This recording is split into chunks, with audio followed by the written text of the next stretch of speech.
Breaking tonight, at least 31 migrants, including 5 women and a girl attempting to cross the English Channel, have reportedly drowned today. The Home Secretary tweeted, "My thoughts are with the families of all of those who have tragically lost their lives in French waters today. It serves as the starkest possible reminder of the dangers of these channel crossings organised by ruthless criminal gangs." Now, look, I agree with Priti Patel. More does need to stop the senseless death that we saw today by preventing illegal human traffickers from putting people's lives at risk in the first place. And as I said on the show yesterday, I believe the illegal migrant crisis is now a national emergency. Surely this tragedy today only reinforces that point. It makes a total mockery, this crisis, of our legal immigration system, and it also it puts the safety of the British public at risk too, which is just totally unacceptable.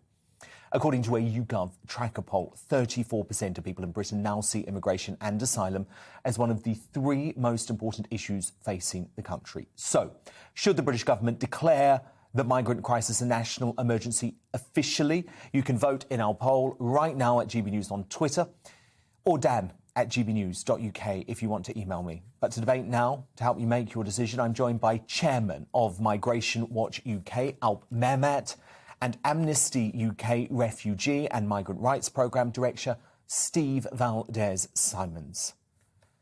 Alp, this tragedy today surely proves that the boats have to be stopped. Absolutely. We've been saying that, I've been saying that for months and months now. If we want to save lives, we've got to stop the boats. There's no other way of doing it. For so long as people believe that they're going to get here and having reached the UK, they will stay here, be permitted to stay here, I'm afraid they will continue to come. And not only will they continue to come, but they will go up in numbers. That I would stake all sorts of things on.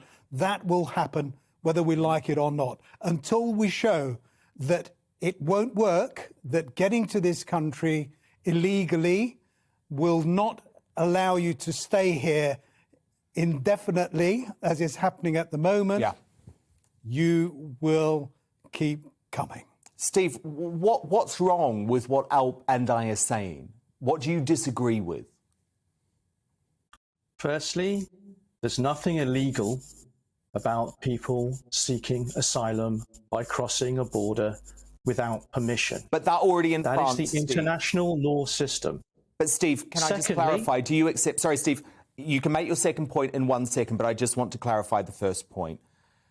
Do you accept that the people who are dying on the Channel and crossing the Channel in small boats already have asylum, according to international law, in France, a first world country? No, and let's just make this absolutely clear. The circumstances of the people who make these journeys, unlike the great majority of people who are provided asylum in France, are woeful and desperate. They involve squalor, violence, often on a daily basis, and so there is thoroughly good reason for them to choose to seek asylum in this country rather than in France. And they are perfectly entitled to do so. And the fact that we make absolutely no provision for anyone to make a pre-authorized journey to come here to seek asylum only underscores why people make these dangerous journeys. And that brings us to the second point, which is that if we wish to stop horrible, horrific journeys like this, which I agree we should all want to see the end of, the only lawful and effective way of doing that is to provide people a safe alternative. And if we are not going to share responsibility by permitting some people to come here... Is that open borders? That's what you're proposing, Steve? Because the British public don't want that. There are a relatively small number of people in northern France who would wish to come here to seek asylum. We could certainly start by speaking to the French, identifying a good number of them to receive to our country and our asylum Steve, system. let me bring Alp back on that. Alp, isn't that just going to exacerbate the problem? Well, far be it for you to put words in my mouth, Dan. I'd never do that. Yes, of course it will. The more people see that it's possible to get here, the sooner it will become overwhelmed, frankly. If people know that they will get to northern France and at that point they will be considered for asylum, we will have hundreds of thousands of people descending. We already have, frankly. There are 4 million and more people in the EU already who are looking for asylum. And let me just remind Steve that it was only in August this year that Ylva Johansson, the EU commissioner, the vice president, in fact, said that the vast majority of those who are seeking asylum are not refugees. She said that, not me. Steve, how do you respond to that? Well, firstly, it's utter nonsense that there are 4 million people in the EU seeking asylum, and it really doesn't help to make up statistics like that. Let's look at real statistics. The Home Office publishes them, as does the EU, as does the UN Refugee Agency. If we look at the data concerning this country, for example, and look at the people who have crossed the Channel over the last couple of years, we see that 2/3 and more of them, and an increasing proportion of them year on year, are indeed refugees and are found to be refugees.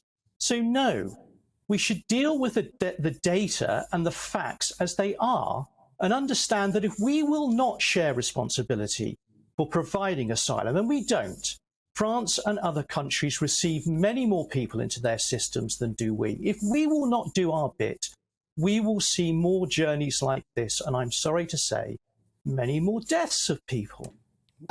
Australia's topped the boat, and they did it by offshore processing.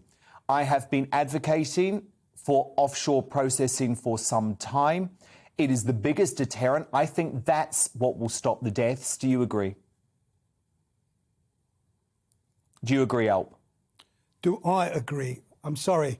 Is offshore processing the solution? Well, look, first of all, on the point that Steve made on the 4 million, they're not my figures. I haven't made those up, if you don't mind.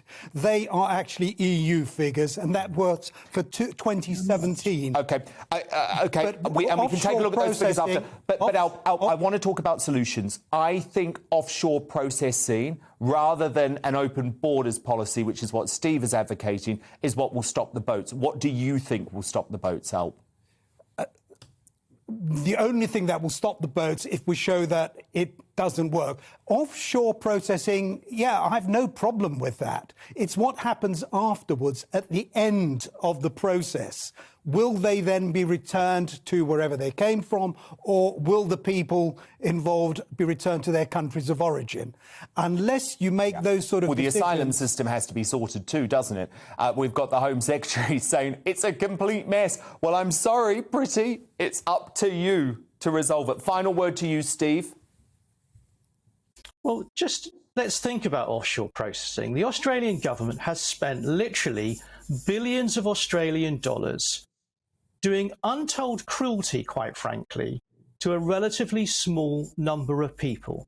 And no, Australia has not seen an end to people coming to that country to seek asylum. It stopped the boats, Steve, it did.